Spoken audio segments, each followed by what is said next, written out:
you, Jimmy Pitaro, and everyone at ESPN and the Walt Disney Company, including my friend Bob Iger, for bringing us back to, as they say, the worldwide leader in sports.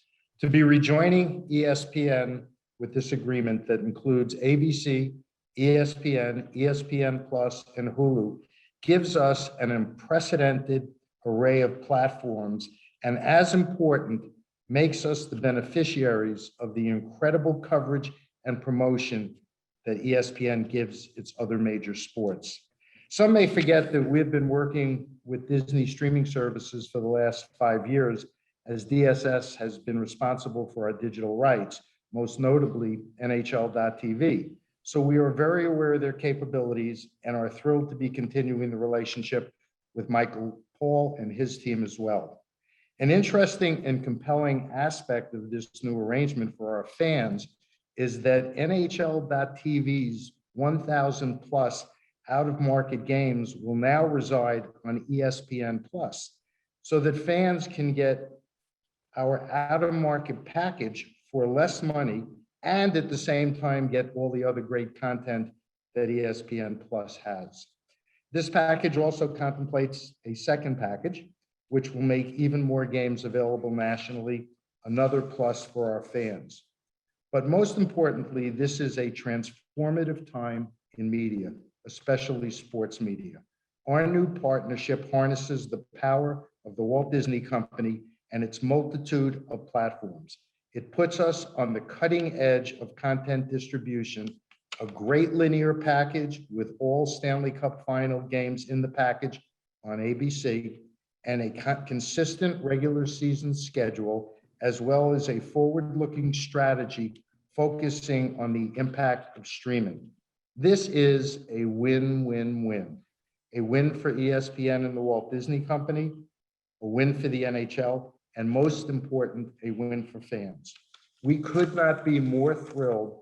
And again, I want to thank Jimmy Pitaro for his vision and his confidence in us. Jimmy, the floor is yours. Thank you, Commissioner. I've been at ESPN now for over 3 years, and one of the very first things I discussed with the team when I started was the younger, avid NHL fan base and the idea of going after NHL rights when they became available. And I couldn't be more pleased that we've been able to make this happen and bring the NHL back to Disney for the first time since 2004. This really is a paradigm shifting deal that only the Walt Disney Company can do. It illustrates some of the ways our company is truly distinctive and serves as a model for rights deals of the future. It's also a reinforcement of the value we can provide to our partners, both in terms of quality storytelling and production, and also our tremendous cross-platform capabilities and reach, including, of course, cable and broadcast, and now with the success of ESPN Plus and Hulu direct to consumer. And streaming really is at the heart of this deal. And this is a reflection of its role as a critical part of our future. ESPN Plus will now be a must-have for hockey fans. And as we're already seeing on social, this deal is going to make a lot of people happy, including a lot of ESPN employees who are incredibly passionate about the NHL and are very excited to dig in. So, Commissioner, we're excited to be back and to be back in such a big way. And thank you for seeing what we see here, that together we can really grow this incredible sport. And our shared belief is wholly demonstrated in this deal, and we can't wait to get started with you. And so with that, let's open it up for your questions. Okay, we have a lot of questions, so let's get right to them. Let's start with Joe Reedy from the Associated Press. Go ahead, Joe. Thanks, John. For Gary and Jimmy, just how long had the discussions been taking place? And I think, Jimmy, the one question that everybody has as far as ESPN Plus is the TV package will be included in there, but do you imagine the price of ESPN Plus going up significantly, or will it still be good value for fans?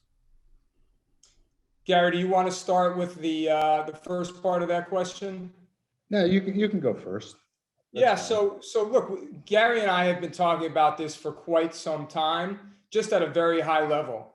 Um, of course, we said to the commissioner, when the time is right, when you are comfortable to have a meaningful conversation, and when you're able to have that meaningful conversation, we're ready.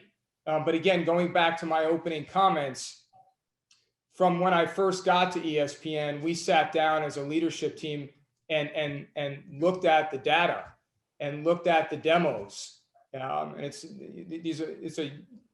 they have a young demographic here, one of the youngest sports, in fact. And when you look at ESPN's priorities, one of our top priorities is audience expansion, and that includes attracting this younger demographic.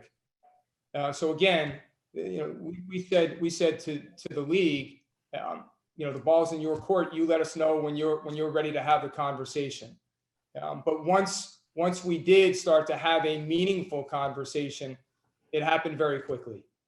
And then in terms of the games that will appear within ESPN Plus, again, this is in the release, but we will have 75 regular season national exclusive games within ESPN Plus and also made available within Hulu SVOD. To be clear, those games will be part of the base package.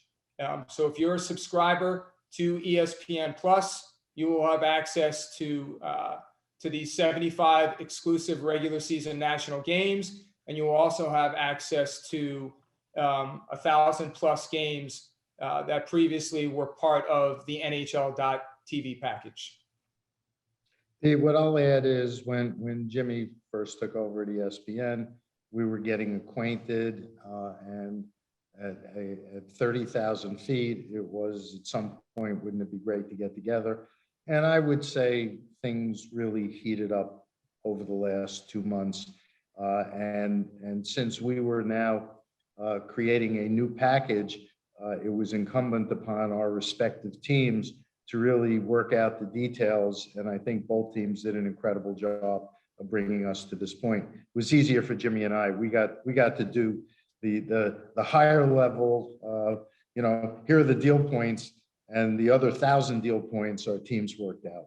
But it was a very collaborative, smooth effort. Thanks, Joe. Next question comes from Sean Shapiro of The Athletic. Go ahead, Sean. Hey, Gary, with this deal, two-part question. One, obviously there's another partial deal for this as well. What's kind of the timeline you expect for the other part of this deal to see? And when do you see kind of the economic impact of this deal coming into play as far as salary cap goes and things along those lines? Well, two good questions. First, we decided we were focused on this deal and structuring it before we could focus on the next deal, because we wanted to make sure we were crafting a package that made sense to ESPN. And so we'll start focusing on that now. And my guess is over the next few weeks, we'll be responding to the numerous expressions of interest that we've received. With respect to the salary cap, we, as I think everybody knows, did a 4-year extension to the salary cap, to the collective bargaining agreement. And as part of that, the salary cap is basically going to be flat until we recover the overpayments through the escrow that we've built up, both in the return to play from last season, which obviously had to be concluded under different circumstances, and this season, where obviously there's a major escrow building up because of the fact that there's no attendance, and attendance directly and indirectly accounts for roughly half of our revenues.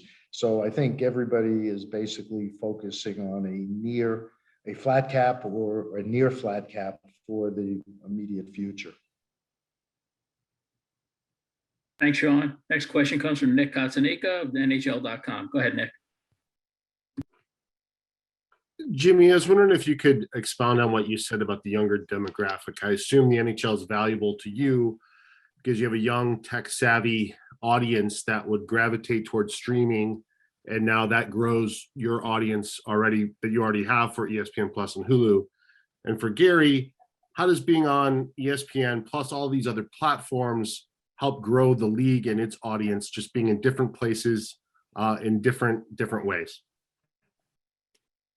I guess I'll start, Commissioner. So in terms of the data, I think most of you, if not all of you, have seen a lot of the positive momentum with the NHL audience, but we've seen the largest growth in fandom among the major professional leagues since 2005. Viewership in 21 for the 18 to 49 demo is up around 30%, at least the most recent data that I have. And all younger demos are up double digits. Again, that's all music to our ears. As we look to attracting the younger generation, we think NHL content, live games are going to significantly help us. And then, the synergy with digital, the fact that these are early adopters, as you said, they're tech savvy. We feel like ESPN Plus is a fantastic platform. And so we love the fact that we have a significant number of games. This deal really is the first of its kind. If you look at the amount of national exclusive inventory that's going to live on a direct-to-consumer platform, this hasn't been done before. And then on top of that, really the jewel, the centerpiece is the out-of-market games, which again will be available within ESPN Plus. So we feel like this is going to really help accelerate the product in our subscription base. For us, this reflected the reality of what the media world's looking like now. Everybody knows that there's cord cutting, and everybody knows that these streaming platforms are growing dramatically. And we think at some point, probably relatively early on in this deal, there's going to be a convergence because of the explosion in the growth and some of the softness with cord cutting. For our fans, this is an opportunity, our younger fans, to give them what they want on the places where they go for content. But equally as important for us is the linear package and the fact that the playoffs are going to be carried extensively by ESPN and ABC, and the finals in the years that this package has for the Walt Disney Company, the Stanley Cup final, all the games will be on ABC. So for us, this was the best of both worlds. We're getting the linear exposure that more traditionally we need and want. And at the same time, we're on the cutting edge of what's coming with streaming. And the numbers are already tremendously strong in terms of how many people have Hulu and ESPN Plus. Thanks, Nick. Next question comes from John Orand of the SBJ. Go ahead, John.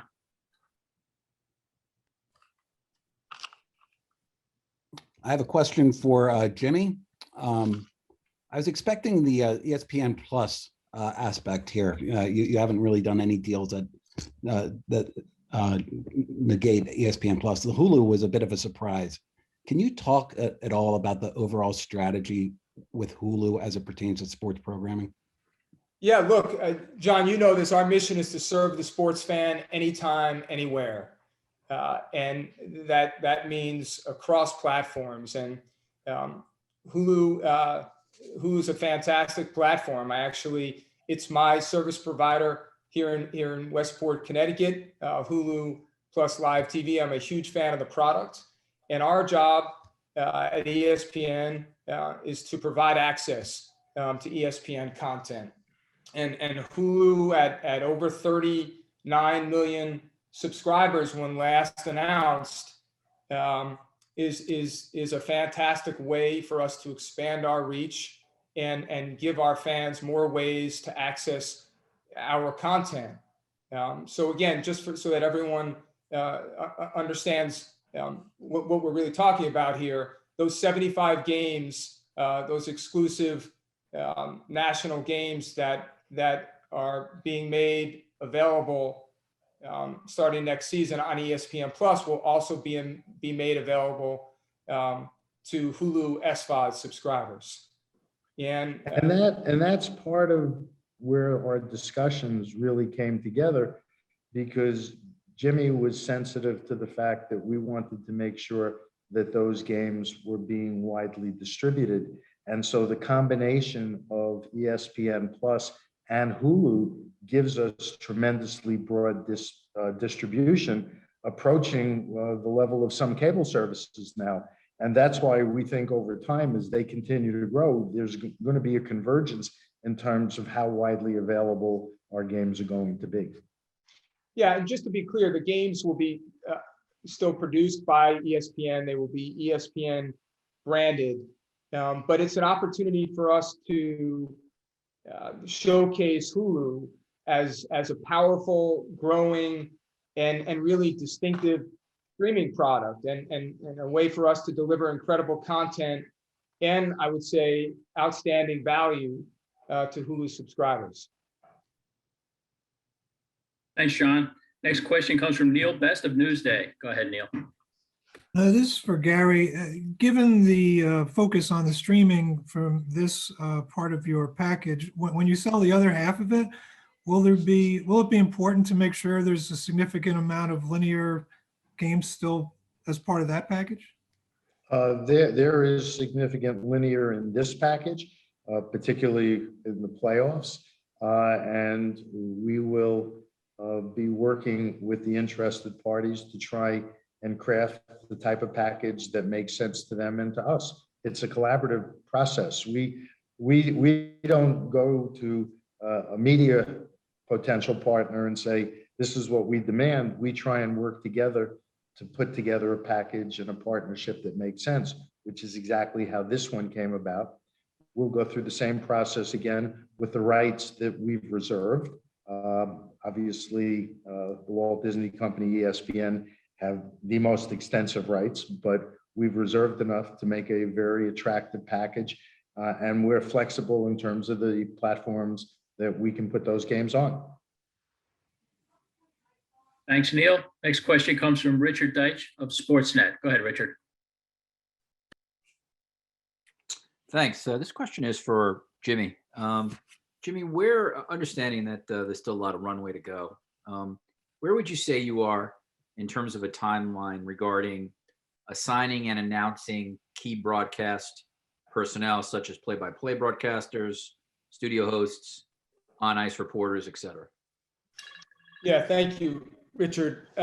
Look, going back to my opening comments, I will tell you that my inbox is absolutely flooded at the moment. I have people on the inside reaching out to me, people on the outside reaching out to me over the past 24 hours since this story first broke. And it's amazing. Well, it's actually not amazing. It's not at all surprising to me how many people want to be attached to this product at the Walt Disney Company. I will tell you, we're not ready to talk about any plans there. We really have not had any meetings to discuss talent, play-by-play, analysts, et cetera. At the same time, I will tell you that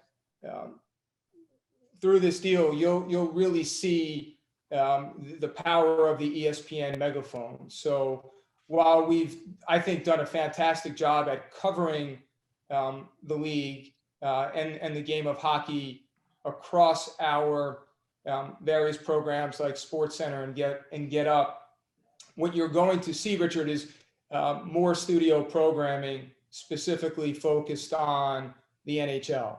So a show like In the Crease, which I think is fantastic, I think you can expect, I know you can expect to see more of that.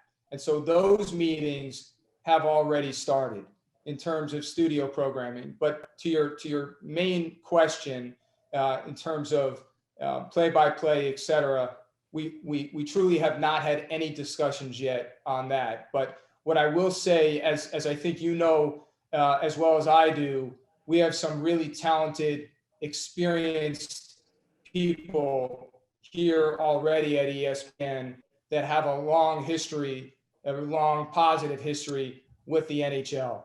And so we're excited to start to talk to them about this. Thanks, Richard. Next question comes from Ben Mullen of the Wall Street Journal. Go ahead, Ben. Hey guys, will the NHL network be affected at all by this deal?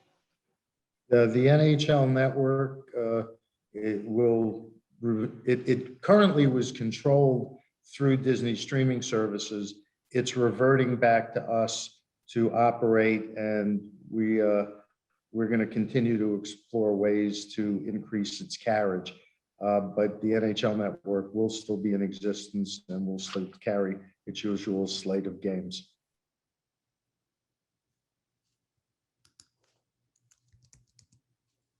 Thanks, Ben. Sorry about that. Next question comes from Stephen Battaglio, sorry, of the LA Times. Go ahead, Stephen.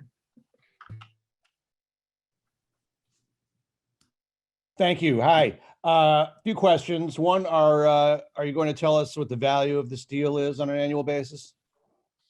I wasn't planning on it. I believe it's fair to say that we were both satisfied with the arrangement that we reached. And when I had this approved by the NHL owners on Monday unanimously, they were satisfied. Jimmy, it's up to you. Yeah, Stephen, I'd echo the commissioner's words. This went in front of the ESPN board and the Disney board, and they were also very satisfied. Would a substantial increase in the over what NBC is paying be accurate? I'm not gonna respond to that. The answer to your question is, we think we've become more valuable over time. Thanks, Stephen. Next question comes from Andrew Marchand of the New York Post. Go ahead, Andrew. I have a question, one for Gary and one for Jimmy. Gary, just what was the thought process of doing one deal, getting that done, and then still having the second package, the B package, still out there? What's the thought process there? That's a great question, and it comes in two parts. One, the other three majors all have multiple partners, so they've already figured out how to divvy the rights among them. This has become an increasingly complicated media landscape. In the old days, it was linear, then it was linear and cable over the air, then it was cable, and now there's streaming components. We needed to make sure that we were crafting a package that made sense to ESPN and the Walt Disney Company, and at the same time, attempt to reserve enough rights that we believed would be attractive for a second package, and we believe we've accomplished that. But you had to do one at a time in order to get it right and make sure that we weren't going to be promising the same thing in two different places. I thought it was important with Jimmy to make sure we were aligned as to what needed to be done, and then we'd have plenty of time to go to the next package, of which I believe there's a great deal of interest that's been expressed to us.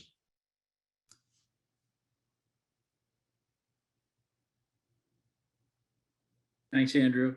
We have about 5 more minutes, so let's try to get in as many as we can. Let's go to Tim Basinger from thewrap.com. Go ahead, Tim.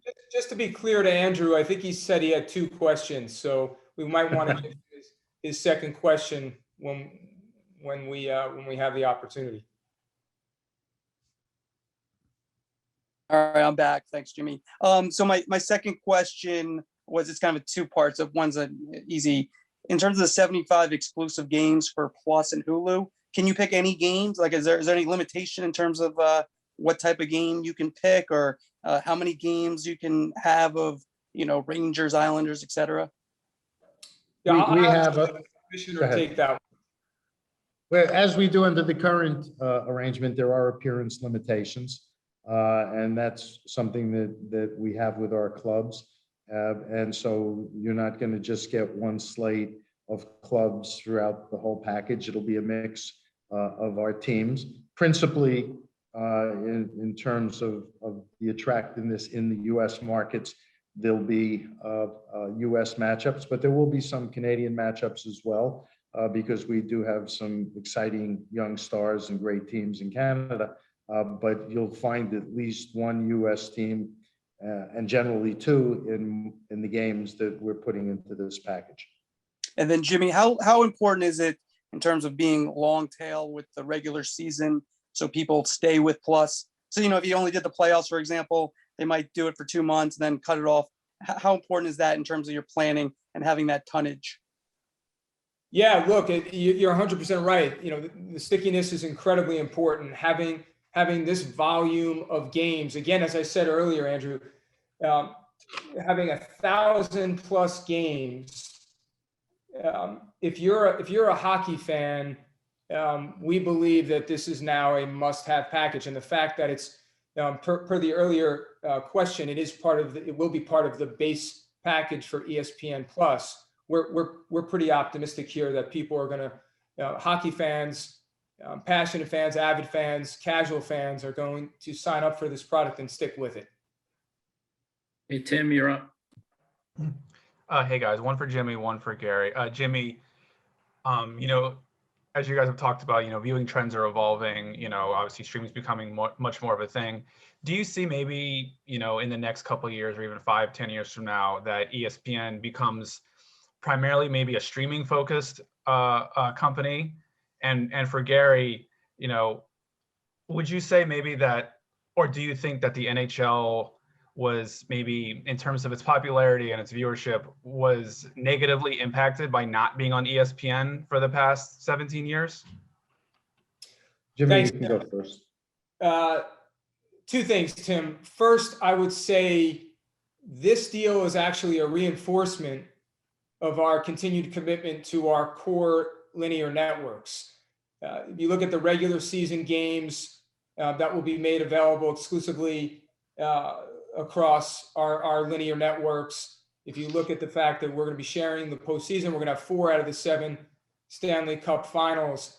This, again, it's a reinforcement of our commitment to these networks. At the same time, yes, streaming is at the heart of this deal, and this is a reflection of its role as a critical part of our future. I think that's as far as I'd go there. So the answer to the question is, who would know whether or not things might have been different? I will say that over the last 15 years, our viewership has grown significantly, which counters a trend over that timeline for most sports. I will say, and we're still talking to them, NBC did a terrific job in growing the profile of the game. But I also acknowledge that while ESPN covered us on a regular basis with great talent, had a presence during the playoffs, particularly at the Stanley Cup final, my guess is it's only human nature that there would have been more of an attention on the properties that they had rights to than on us. And I am well aware of their ability to promote and market and reach more sports fans than anybody else. And I think that is going to continue our growth and was an extraordinarily important part of the attractiveness of us coming together with this partnership. Thanks, Tim. Next question comes from Jake Malik of Sideline Sports. Go ahead, Jake. So we've talked a lot about this deal, but the first part of this goes to Gary. Gary, in signing this deal, what was your expectation in terms of growing the sport? Did you feel, and I know you kind of touched on this, but did you really think that this was best not only for the league, but for the players and the teams themselves? And then the second part of that will go to Jimmy. You know, how do you think you can help the NHL grow, being that we've kind of talked about that streaming services are the future, but how do you think like what you guys can do will help the NHL grow? Well, first of all, I think that the capabilities that ESPN continuously demonstrates in terms of how they cover and promote sports will help continue to grow our game. And as I just said, that was an attractive element of doing the package. I have complete confidence in Jimmy and how he's going to have his team treat NHL hockey. And I think their reach, particularly for young people, will continue our growth. So we enter into this deal with an expectation together that we're each doing something new. Okay, we're going to have a new partner. They're going to have a new property, and together that's going to energize both of us to, in effect, hopefully make both of us better and let each of us grow our fan bases and our viewership. Look, the idea, just to follow up on that, the idea is to make the league, the games more accessible to core existing fans, and at the same time to leverage our platforms, including studio, as I mentioned before, to grow the game, to expand it, make it more attractive, use our platforms to showcase NHL stars. We're pretty good at this. And like I said before, we have many employees and many executives over here who are very excited to get going, who've been waiting for this moment, who've been waiting for the opportunity to re-engage and partner again with the league. And so I'm very optimistic in terms of our ability to help the sport grow, help the league grow, and like I said, provide greater access to fans across our platforms, both linear and digital. Thanks, Jake. No, there are a lot of questions, but we're just about out of time. We'll take two more. Eric Fisher of the Sports Business Group. Go ahead, Eric. Yes, good afternoon. Question for Jimmy. You probably saw the comments last week from Brian Roberts suggesting that there was going to be some sort of constriction in what NBC Universal can do with their rights post NFL. Now that you've done this deal and we're anticipating some news soon on both Major League Baseball and the NFL, where do you see the ESPN Disney rights acquisition model going long term? Hey, Eric. Look, nothing's changed here. We have the best programming and rights acquisitions team in the business that long predates me, run by a gentleman named Burke Magnus, who most of you, if not all of you, know. And we operate with discipline. And as Bob Chapek said a few weeks ago, we're focused on creating shareholder value. And at the same time, as we move forward here, every deal that we are contemplating, every discussion that we have has an ESPN Plus and digital component. That's actually been the case for several years now. That is not a new thing, but it is important to highlight. As we sit down at the table and have discussions, and I think Gary can confirm this from early on when we started to have these conversations, Gary knew that direct to consumer was important to us here at ESPN, and he was able to deliver, and we were able to get this done. But as we move forward, Eric, I think you can expect to see more of that. Again, as I said earlier, this deal is really a template of things to come. This is how we are evaluating things how we will be evaluating things as we move forward here, looking through both the linear lens and also the direct to consumer lens. Thanks, Eric. The last question goes to Michael McCarthy of Front Office Sports. Go ahead, Michael. Hey, gentlemen, congrats on the deal. This question is for the commissioner. Commissioner, NBC Sports told us today that they would like to continue with the NHL, that they value the partnership a great deal. Are they still under consideration for the B package? And is Fox Sports bidding as well? They told me the same thing today as well. And of course, they're under consideration. They've been good partners.